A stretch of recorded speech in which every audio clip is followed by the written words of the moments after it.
시청자 여러분 안녕하십니까? K피플 이영현입니다. 영화와 TV 분야에 권위 있는 상으로 꼽히는 미국의 골든 글러브 상은 할리우드 외신기자협회에서 주관합니다. 협회의 많은 회원들 가운데 유일한 한인 여성 회원이 있는데 오늘 K피플에 모셨습니다. 미주 한국일보 하은선 편집위원입니다. 위원님 안녕하세요. 네, 안녕하세요. 네, 나와주셔서 대단히 감사합니다. 제가 영광입니다. 예. 제가 이제 설명을 할리우드 외신기자협회부터 이렇게 드렸는데 궁금해하시는 분들 좀 계실 것 같아요. 몇 분이나 계시고 어떻게 구성이 되는지 설명 좀 부탁드릴게요. 네, 할리우드 외신기자협회는요. 미국에서 영화와 TV 시리즈를 시상하는 골든 글로브상 시상식을 주관하는 단체잖아요. 네네네. 그래서 55개국에서 네. 회원들이 97명의 저널리스트가 활동하고 있습니다. 근데 모두들 미국에 주재하고 있고요. 그리고 신문, 방송, 잡지에 네. 기명 기사를 기고를 하고 있고요. 네네. 그리고 요즘은 온라인 매체가 합쳐져 있기 때문에 네네. 괜찮습니다. 네. 그리고 그분들이 정기적으로 이제 영화와 드라마 관련된 기사를 쓰시는 거죠. 네네. 그렇습니다. 그리고 1943년에 창립이 돼서 그때는 LA에 주재하면서 할리우드 엔터테인먼트 소식을 전하는 게 굉장히 중요했던 시기였기 때문에 네네네. 그때는 이제 인기가 많이 높았었고요. 네. 그리고 점점 인터넷이 발달하고 온라인으로 요즘은 기자회견 같은 것도 벌추얼로 하고 그렇죠. 그 글로벌들이 다 오픈돼서 하기 때문에 지금은 LA에 주재한다는 거에 대한 의미가 많이 없어져서 미국 주재로 바뀌었습니다. 그렇군요. 네.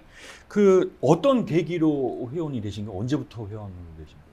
할리우드 외신기자협회에 대한 존재나 영향력 이런 건 좀 알고 있었어요. 제가 네네네. 영화에 워낙 관심이 많았으니까. 네, 영화 전문. 예, 그래서 오스카상 취재도 하고 네. 영화제 취재도 하고 하는 거는 좋아했었는데 파라사이트 기생충 봉준호 감독님이 네네. 이제 골든글러브에 이제 후보에 지명이 되셔서 그때 취재를 갔었어요. 네. 레드카펫하고 프레스룸 취재를 갔는데 다른 오스카상이랑 이런 취재하고 분위기가 많이 다르더라고요. 굉장히 자유롭고 레드카펫에서 배우들하고 이야기하는 것도 가능하고 그리고 모에샹통이라는 샴페인을 처음부터 끝까지 계속 나눠주면서 마시면서 먹고 즐기는 그런 파티 분위기였어요.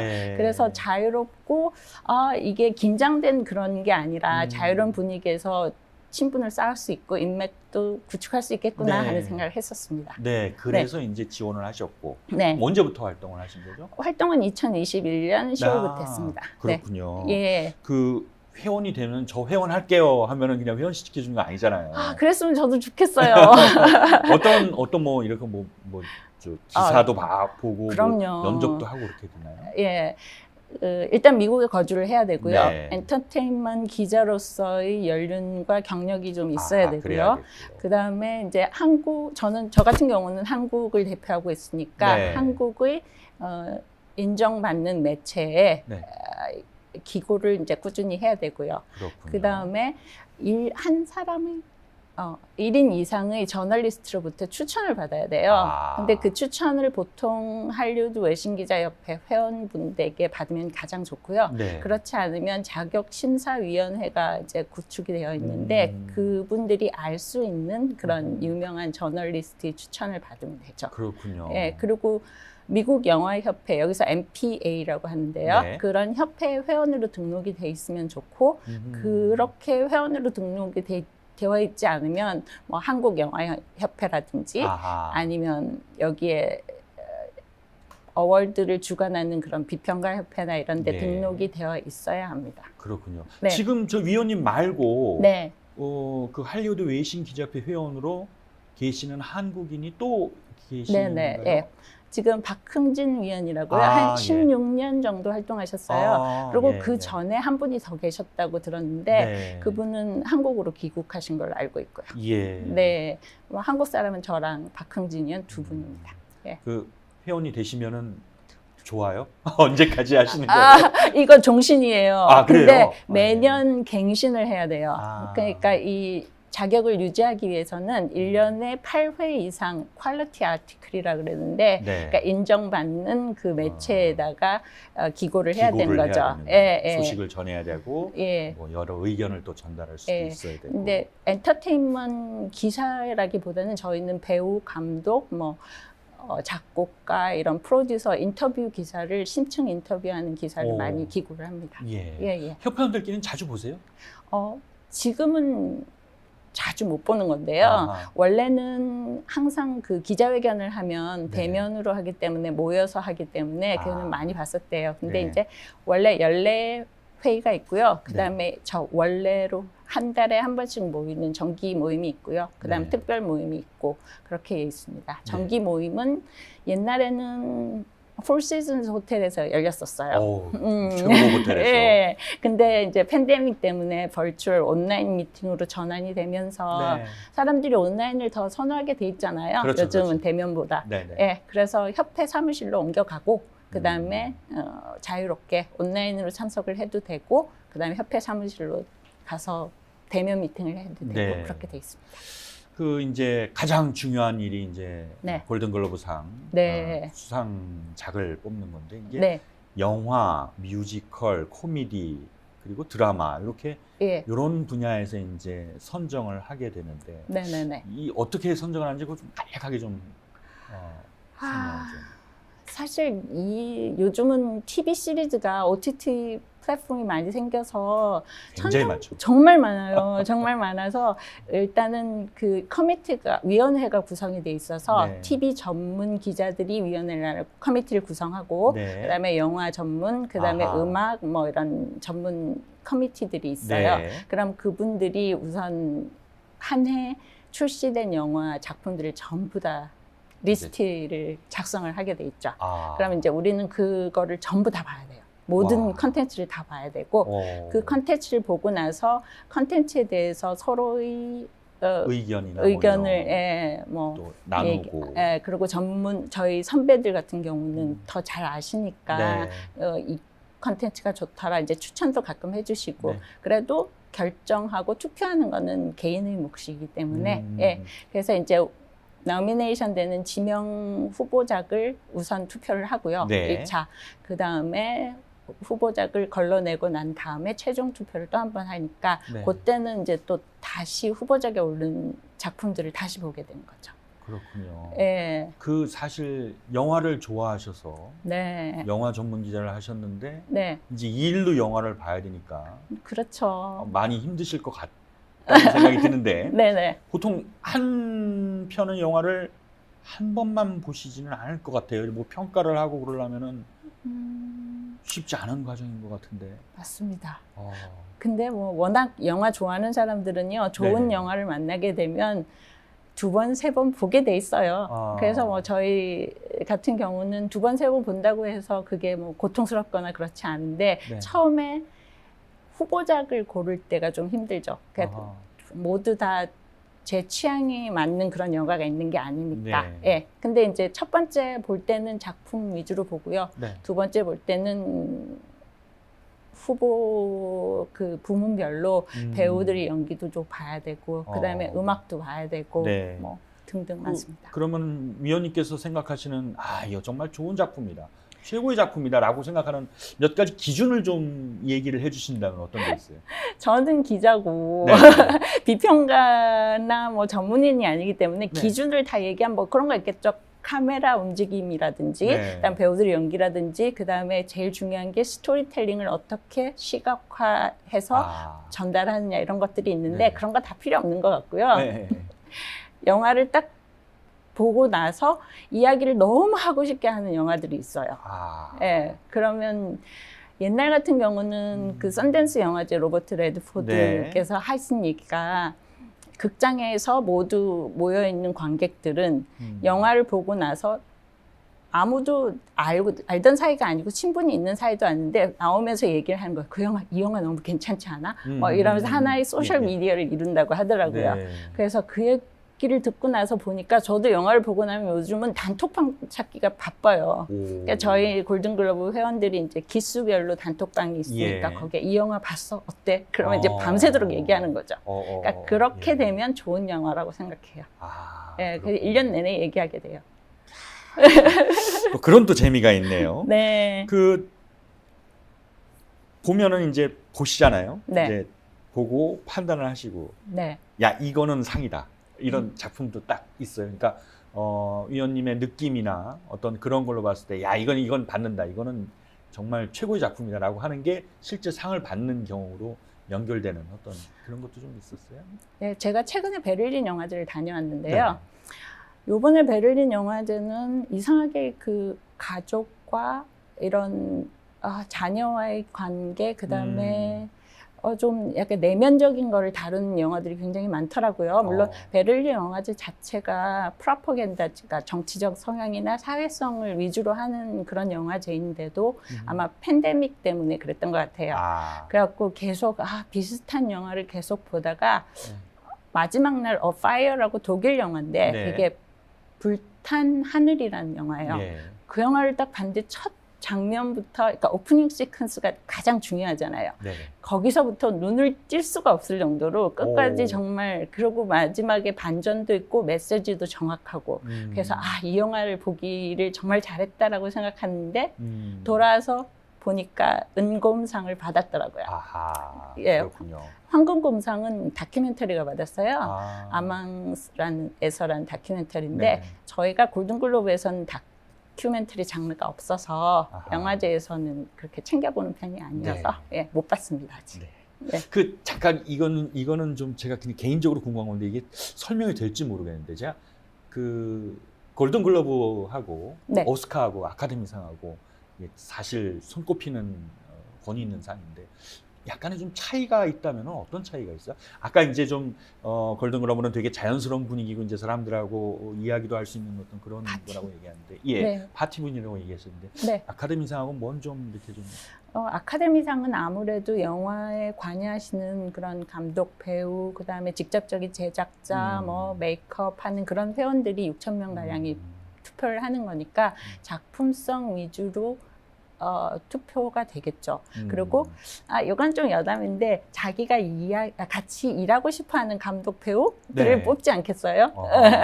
근데 이제 아무래도 골든글로브는 영화 기자들이다 보니까 기자들은 관객들, 독자들, 뭐 이렇게 시청자들이 반응이 중요하잖아요. 그러니까 상업적인 면이 좀 강한 것 같고요. 그렇다고 작품성을 배제하는 건 아니고요. 그래서 성향이 조금 다릅니다. 그래서 사실 골든글러브 상에 대해서 조금 그 비판이 좀 있었잖아요. 많았죠. 그래서 막 보이콧도 한다는 얘기고, 그 좀 어떻게 좀 정리가 좀 됐는지 그런 것들도 이제 사실 더 이제 좋아지기 위한 과정이라고 볼 수가 있는데 어떻게 좀 이야기가 정리가 됐어요? 올해 80회를 하면서 그러니까 약간 모험을 걸은 거나 마찬가지인데요. 저희가 작년에 보이콧이 진행되면서 MBC 방송사에서도 방송을 하지 않았어요. 그랬는데 1년 동안 이제 신입 회원을 뽑으면서 흑인 회원들도 많이 들었고 원래 흑인 저널리스트들 중에서도 멋있는 친구들이 많더라고요. 그러니까 그런 친구들도 많이 들었고 그다음에 또 뭐 젊은 친구들도 많이 들었고 요즘은 다양성과 포용성에서 성비가 아주 중요하잖아요. 그래서 그런 것도 보강이 되고 그리고 뭐 저희 나름대로 노력을 많이 했어요. 행동 강령이라는 거를 강화를 해서 스튜디오로부터 어떤 손편지도 받지 말고 그다음에 뭐 선물은 절대 안 되고 그래서 저희가 뭐 조그만 여행 택 같은 게 왔었는데 그 전체적으로 다 반환을 했었어요. 그렇게 해서 나름대로 열심히 노력을 했고 그리고 사실 시상식에 참가해주는 배우와 감독들이 정말 중요한 건데 다들 많이 오셨더라고요. 올해는. 그래서 저희 나름대로 한 걸음 진행됐다라고 보고 있습니다. 배우들 만날 기회도 많으시잖아요. 감독도 만날 기회 많으시고. 종합적으로 이렇게 만나신 분 중에 제일 인상 깊었던 분. 외신기자협회 회원이 되고 나서는요, 제일 그러고 나서는 존 윌리엄스 영화 작곡가를 제가 시상식은 아니고 네네. 그냥 외부 행사에서 만났었는데 네네. 정말로 90세가 넘으시는 네. 그런 분인데 아주 본인의 영화에 대한 철학이나 그다음에 네. 음악에 대한 그런 연관성 같은 것들에 대해서 뚜렷하시더라고요. 그래서 가장 좋았고요. 네. 그리고 올해 시상식에 박찬욱 감독 네네네네. 참석하셨으니까 네. 박찬욱 감독하고 이야기할 수 있어서 좋았고요. 제가 그 사진 봤어요. 위원님하고 그러셨어요? 감독님하고 이렇게 같이 찍은 사진인데 좋은 결과 있었으면 좋았을 텐데.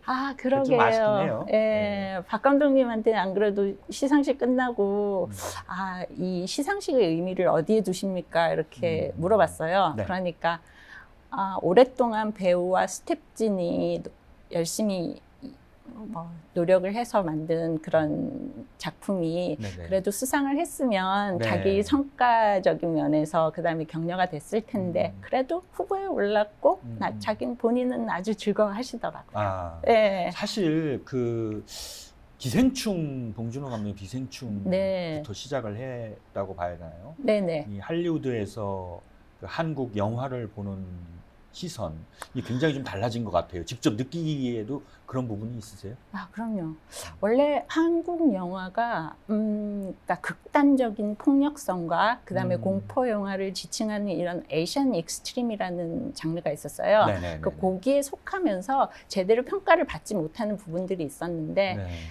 봉준호 감독의 기생충이라는 영화가 나오면서 네네.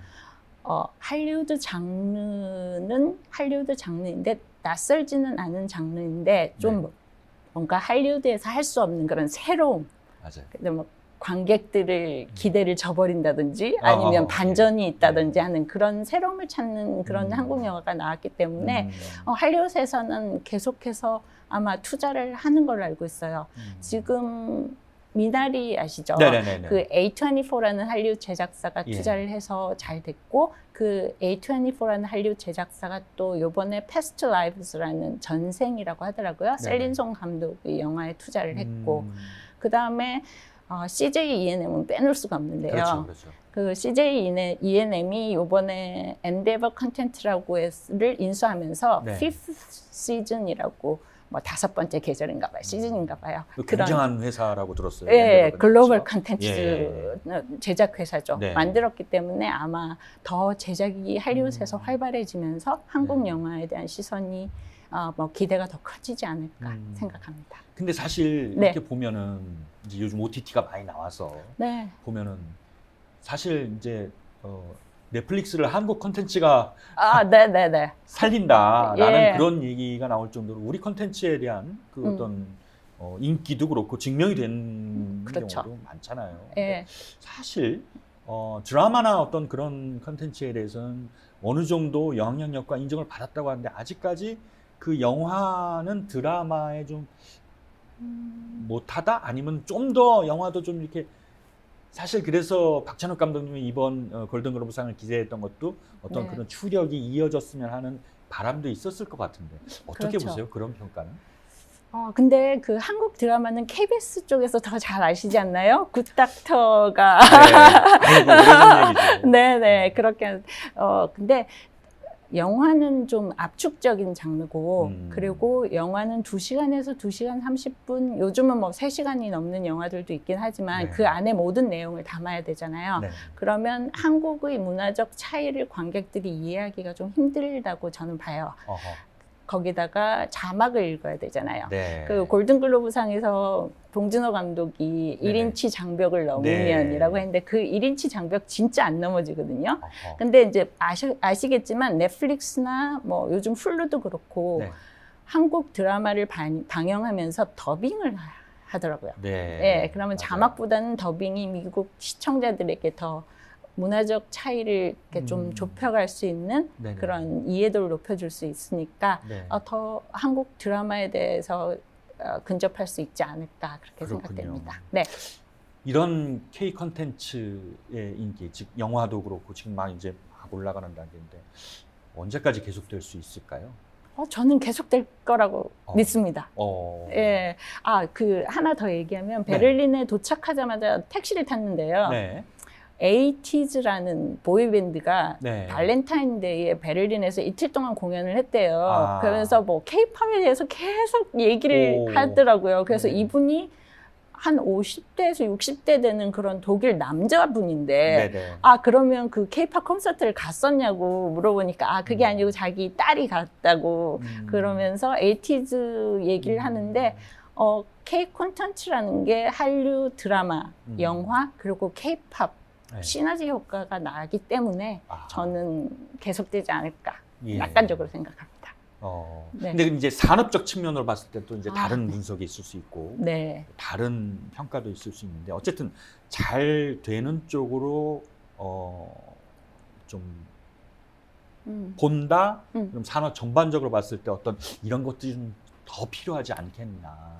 위원님께서 보시는 어떤 그런 부분은 없는지 그것도 좀 궁금해요. 여러 가지 있기는 있어요. 있는데 제가 뭐 감히 그 얘기를 하기가 왜냐하면 저는 제작자들이 얼마나 많은 노력을 거기에 투자하는지 알고 있고 그리고 지금 CJ ENM 같은 경우는 흑자가 아니라고 알고 있거든요. 그러니까 물론 제작을 많이 하고 그 다음에 흥행에 성공하는 영화들도 있지만 흥행에 들어가지 못하는 영화들도 있고 하니까 그래서 그 산업적인 면에서 여러 가지 장애물이 아직 있을 거라고 생각하는 게 실질적으로 유럽 쪽에서 온 기자들하고 대화를 나눠보면요 한국 콘텐츠에 관심이 그다지 없어요. 그리고 뭐 아시다시피 영화는 유럽에서 시작이 됐고 그 자부심이라는 걸 갖고 있잖아요. 그리고 동양의 문화를 이해한다는 거는 그 동양에 대해서 많이 공부도 많이 해야 되고 사람들하고 대화도 많이 나누고 그래야 되는데 아직까지는 거기에 대해서 그렇게 주력으로 관심을 많이 가지고 있는 그런 기자들이 많이 없더라고요. 그래서 그 부분은 어떻게 해야 될까 저한테는 숙제예요. 그래서 헤어질 결심 같은 경우도 최대한 많은 얘기를 나누고 그리고 그래도 칸 영화제에서 감독상을 받았잖아요. 그렇기 때문에 모든 회원들이 알고 있는 영화라서 접근하기는 쉬웠어요. 근데 이제 그 영화에 대해서 설명을 하고 얘기하고 뭐 그런 부분에 있어서는 아직까지 그 다른 아르헨티나 1985라는 영화가 수상을 했는데 그러니까 기자적인 시각으로 볼 때는 사회성에 대한 그런 지적이 있고 하기 때문에 아주 좋았던 것 같아요. 그래서 저한테는 숙제입니다. 사실 제가 평가를 할 수가 없고 이게 사실 저번에 이제 K피플에 그 유승환 감독님이 나오셔서 그런 얘기를 하셨거든요. 이게 시상식, 수상, 아주 권위 있는 상 같은 경우 그 이면을 보면 다 세일즈 홍보해야 되고 가서 얘기해야 되고 알려야 되고 그런 과정이 다 있다는데 그러면은 지금 위원님께서 말씀하신 걸로 보면은 아직 유럽 쪽에는 그렇게 많이 알려질 수 있는 어떤 뭐 바탕이 깔려 있거나 뭐 어떤 그런 시스템이 부족하거나 뭐 그렇게 이해를 하면 되는 건가요? 네, 그렇죠. 다시 골든글로브 상으로 돌아가면요. 골든글로브 상에 대해서 가치를 높이는 것 중에 하나인데요. 이게 지금 엔터테인먼트 분야에서 어워드라는 게 골든글로브, 아카데미, 그래미가 있잖아요. 그러니까 골든글로브상이 아카데미, 그래미상 다음으로 세 번째로 시청률이 높아요. 그래서 골든글로브에서 후보작에만 올라도 홍보 효과가 엄청나다고 들었어요. 그러니까 그 후보에 오르기 위해서 배우들과 감독들과 제작진들이 그다음에 마케팅 하시는 분들을 굉장히 수고를 많이 하시는데 기생충의 봉준호 감독 같은 경우는 10월부터 텔룰라이드라고 콜로라도에서 하는 영화제인데요. 거기서부터 이제 오스카 캠페인을 시동을 걸기 시작했는데 제가 부산영화제에 갔다 와도 부산영화제에서도 스크린으로 해서 관객들과 만나시고 그 다음에 뭐 인터뷰를 할 때마다 봉준호 감독님하고 송강호 배우가 항상 있어요. 라크마라고 LA 카운티 박물관이 있는데 거기서 하는 행사에도 있고 그날 LA에 있었다가 다음날 보면 뉴욕에 가서 모마에서 있는 행사에 있고, 그러니까 그만큼 많은 사람들을 만나고 이야기하고 작품에 대해서 설명을 해주시니까 예, 이해도가 더 높아지죠. 네. 그게 중요하군요. 네. 자, 위원님 지금 현직 기자로 계십니다. 네. 제 선배이기도 한데요. 처음부터 이제 영화 쪽을 담당하셔서 시작을 하셨나요? 처음에 저는 기자 생활을 뉴욕에서 시작했는데요. 제가 뉴욕으로 공부를 하러 가게 된 이유는 뮤지컬과 연극을 좋아해서 뉴욕을 택했었어요. 네. 근데 아시겠지만 유학 생활을 하면서 뮤지컬 한 편 보는 게 정말 쉽지 않더라고요. 그렇죠. 예. 그러면서 이제 계속 영화를 보기 시작했고, 그리고 뉴욕에 있는 킴스 비디오라고 비디오 가게가 있는데 네. 거기에 12,000편의 영화가 있어요. 네. 그래서 그거를 거의 다 보겠다라는 욕심으로 이제 킴스 비디오에서 아르바이트를 하면서 파트타임으로 이 일을 좀 하면서 이제 영화를 보기 시작했는데, 의외로 영화를 보면서 많은 거를 생각하고 많은 고민을 하게 되고 배우는 것도 많고 정말 음악도 더 찾아서 듣게 되고 하는 부분들이 있더라고요. 그래서 영화를 선택을 해서 기자 생활을 뉴욕에서 하는 거를 접고 LA로 왔습니다. 영화의 본고장. 네. 예. 근데 원래 대학에서 전공은 영화를 하시진 않으셨잖아요. 영문학했습니다. 그렇죠. 예.